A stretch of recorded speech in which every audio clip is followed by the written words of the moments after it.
Y por último vamos a ver las rocas sedimentarias. Las rocas sedimentarias, la palabra sedimentaria obviamente viene de sedimento. ¿Qué es un sedimento? Un sedimento es un elemento producto de la destrucción de otro elemento, ¿sí? Vamos a suponer una montaña se rompe por distintos agentes: el hielo, el agua, la lluvia, el viento, los organismos vivos, y todos esos restos de montaña empiezan a caer por una cuestión de gravedad, buscando lugares más bajos, y en la caída continúan rompiéndose, achicándose, hasta convertirse en elementos pequeños, muy distintos de la roca grande que se rompió originalmente. Esta nueva roca se deposita en un determinado lugar, y el paso del tiempo y nuevos elementos, como puede ser agua, como pueden ser animales, vegetales, calor, hielo, viento, lo va a transformar en una roca nueva y distinta de la que fue hace millones de años cuando se rompió. A ese proceso se le llama sedimentación y da origen a nuevas rocas que conservan algunas características de las rocas originales, pero son bastante distintas. Lo que menos se presenta en el proceso de sedimentación es elevada temperatura. En general son más bien procesos físicos y químicos los que alteran a estas rocas, dando origen a rocas nuevas. Hay 4 grandes grupos de rocas sedimentarias. Las rocas detríticas son rocas que se han ido destruyendo y han formado rocas nuevas. Por ejemplo, una roca empezó a caer por la montaña y al rodar se fue alisando y formó una roca nueva que se llama canto rodado. Mucho más pequeña, con una forma distinta, no era ríspida como originalmente se formó, sino que bien redondita y lisita, pero tiene la misma estructura química que tenía originalmente. Continuó su proceso y de canto rodado se fue achicando, hasta que se convirtió en un granito chiquitito y formó la arena. Esas serían las rocas detríticas. Después están las rocas químicas y bioquímicas.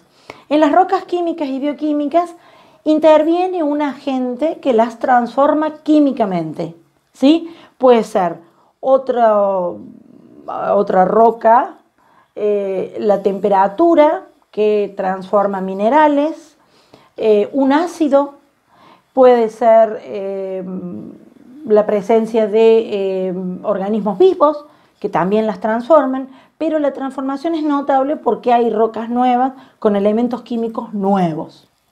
Y por último están las rocas sedimentarias orgánicas, en donde la transformación ha sido muy importante, pero a partir de un organismo vivo, o que obviamente ya se murió, digamos, un organismo que vivió en un momento, que quedó en algún lugar profundo, inició un proceso de transformación que se llama sedimentación y da origen a un mineral. Y este es el ejemplo típico del petróleo, que se ha formado a partir de la descomposición de organismos animales que vivieron sobre todo en la era mesozoica. El gas, que siempre acompaña al petróleo, o sea, en el proceso de formación del petróleo siempre hubo gas, que es el gas natural que nosotros usamos en la cocina, y también el carbón mineral, no el carbón que compramos en la verdulería para hacer el asado, sino el carbón mineral, que es una roca negra y que hace 200 millones de años, en la era paleozoica, fue un árbol. Ese árbol quedó sometido a gran presión, a gran temperatura y se convirtió en carbón. Sabemos que el carbón fue la base del desarrollo industrial. ¿Por qué razón? Porque genera muchísimo calor. Si vos prendes un carboncito vegetal para hacer el asado, a las 2 horas tenés ceniza. En cambio, este carbón, el carbón mineral, que abunda mucho en Europa, en el norte de Estados Unidos, hay carbón en Brasil, hay un poquito en la Argentina, en el extremo sur, en Santa Cruz. Bueno, ese carbón, que es una roca negra, puede estar días prendidos y generar muchísimo calor.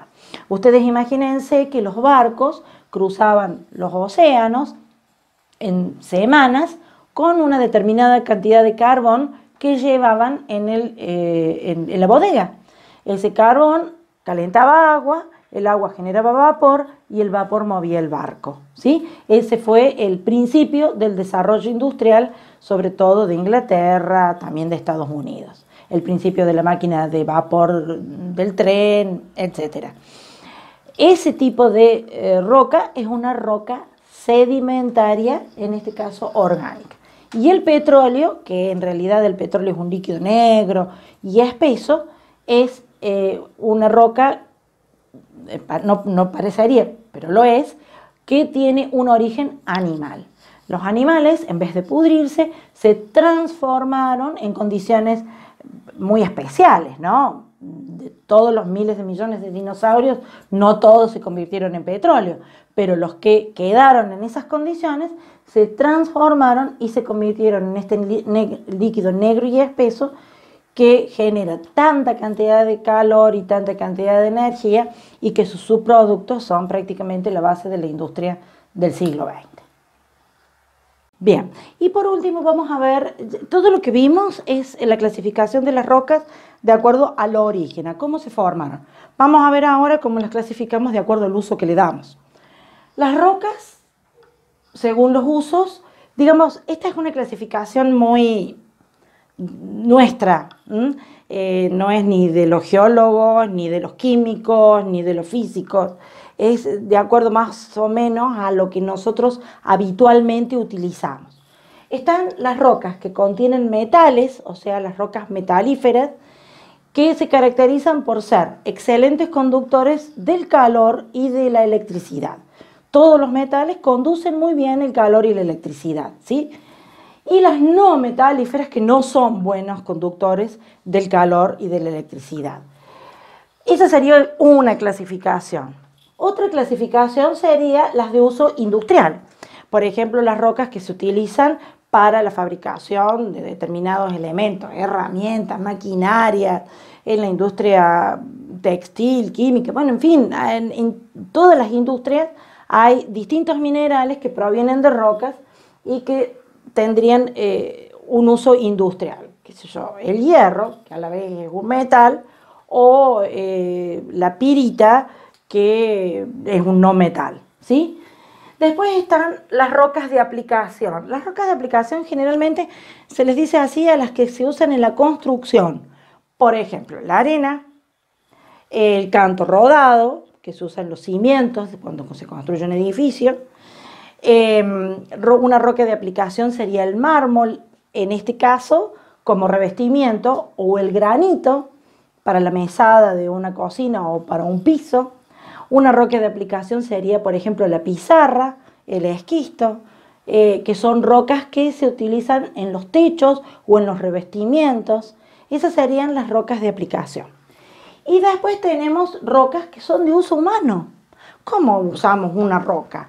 Por ejemplo, la sal común es un mineral que se encuentra en forma de roca, que se tritura a distintos tamaños, y tenemos la sal gruesa o la sal fina, ¿sí?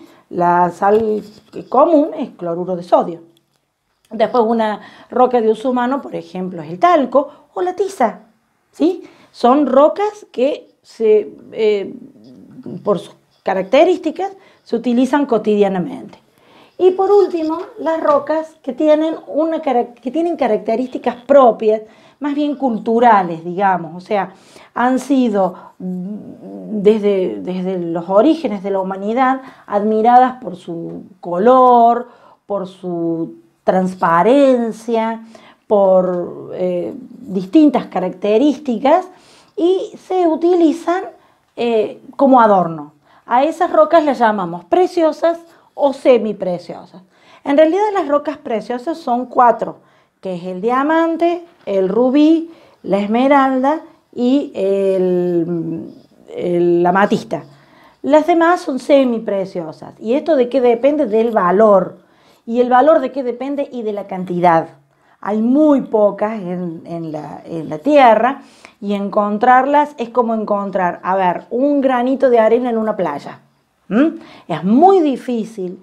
Las excavaciones son como muy puntuales, en donde hay ciertas rocas, puede ser que haya algunas rocas preciosas, pero ustedes imagínense que son muy chiquititas y encontrarlas es muy difícil. Entonces, por esa razón es que siempre han sido tan valiosas y tan admiradas. Y las semipreciosas quizás abunden un poquito más en la naturaleza, pero también son muy bellas, y son quizás por esta razón un poco, o sea, por ser más abundantes, un poco más baratas. Y dentro de los metales preciosos encontramos tres. ¿Por qué preciosos? Porque justamente acompañan a estas rocas preciosas y semipreciosas. Ellos son el oro, que es hermoso por su color, por su ductilidad, por la facilidad para trabajarlo. La plata, que es más abundante que el oro, tiene casi las mismas propiedades que el oro, pero es más abundante, por eso es más barato. Y el platino, que es el más escaso de todos y por eso es el más caro.